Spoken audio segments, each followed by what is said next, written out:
بسم اللہ الرحمن الرحیم ان الحمد للہ والصلاة والسلام علی رسول اللہ اما بعد۔ عقیدہ ختم نبوت کے بارے میں 200 احادیث میں سے 31ویں حدیث کو بیان کیا جا رہا ہے۔ یہ طویل حدیث مبارکہ ہے۔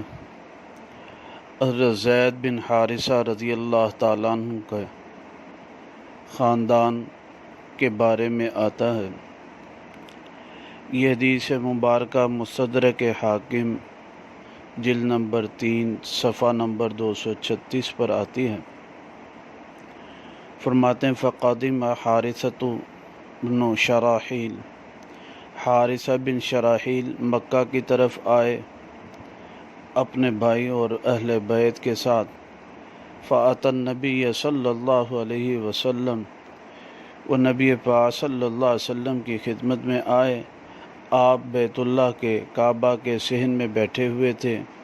صحابہ کی جماعت بھی تھی۔ فیہم زید بن حارثہ، ان میں زید بن حارثہ بھی تھے۔ فلما نظروا، کہتے الی زید، جب انہوں نے پہچان لیا زید بن حارثہ کو اور زید بن حارثہ نے بھی ان کو پہچان لیا، تو حضرت زید بن حارثہ ان کی تعظیم کے لیے نہیں کھڑے ہوئے رسول اللہ صلی اللہ علیہ وسلم کی وجہ سے۔ فقالوا، پس انہوں نے کہا اس کو، یا زید، اے زید، فلم یجبہم، جی کہ تو نے جواب نہیں دیا ان کو جو ہے۔ پس نبی پاک صلی اللہ علیہ وسلم نے پوچھا من ہؤلاء یا زید، اے زید کون ہیں یہ؟ آپ نے فرمایا یا رسول اللہ ھذا ابی وھذا عمی وھذا اخی وھؤلاء عشیرتی، یہ میرے والد اور یہ میرا چچا اور یہ میرے بھائی اور یہ سب میرا خاندان قبیلہ ہے۔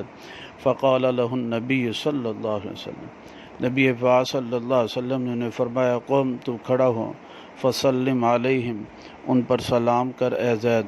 پس وہ کھڑے ہوئے، فسلم، پس انہیں سلام دیا، انہوں نے جواب دیا۔ ثم قال لہ، پھر انہوں نے کہا حضرت زید بن حارثہ رضی اللہ تعالیٰ عنہ کو، امضی معنا یا زید، تو چل ہمارے ساتھ زید۔ پس انہوں نے کہا ما ارید برسول اللہ صلی اللہ علیہ وسلم بدلا ولا غیرہ احدا، میں نبی پاک صلی اللہ علیہ وسلم کے بدلے میں کچھ نہیں چاہتا، کسی چیز کا ارادہ نہیں کرتا، جی دنیا کی کسی چیز، کوئی چیز مجھے نہیں چاہیے جو ہے جی۔ پس ان کے ورثاء نے کہا یا محمد انا معطوک بہذا الغلام دیات، ہم اس کے بچے کے بدلے میں آپ کو جو چاہیں گے معاوضہ دیں گے۔ فسمی ما شئت، پس تو بول جو آپ چاہیں، پس ہم بے شک اس کو لے جائیں گے، جی اس معاوضے کو آپ کی طرف لے آئیں گے۔ فقال، پس نبی پاک صلی اللہ علیہ وسلم نے فرمایا اسألکم ان تشہدوا ان لا الہ الا اللہ وانی خاتم انبیاء ورسلہ وارسلہ الیک، آپ نے فرمایا کہ میں تم سے سوال کرتا ہوں کہ تم گواہی دو کہ اللہ کے سوا کوئی عبادت کے لائق نہیں، میں خاتم الانبیاء اور خاتم الرسل ہوں، اور میں اس کو تمہارے ساتھ بھیج دوں گا۔ اس حدیث مبارکہ میں یہ نبی پاک صلی اللہ علیہ وسلم نے فرمایا انی خاتم انبیاء و رسولہ جو ہے، یہ ہمارا مستدل ہے۔ اللہ سبحانہ تعالیٰ ختم نبوت کی پاسداری، چوکیداری کی توفیق، اخلاص و للہیت کے ساتھ نصیب فرمائے۔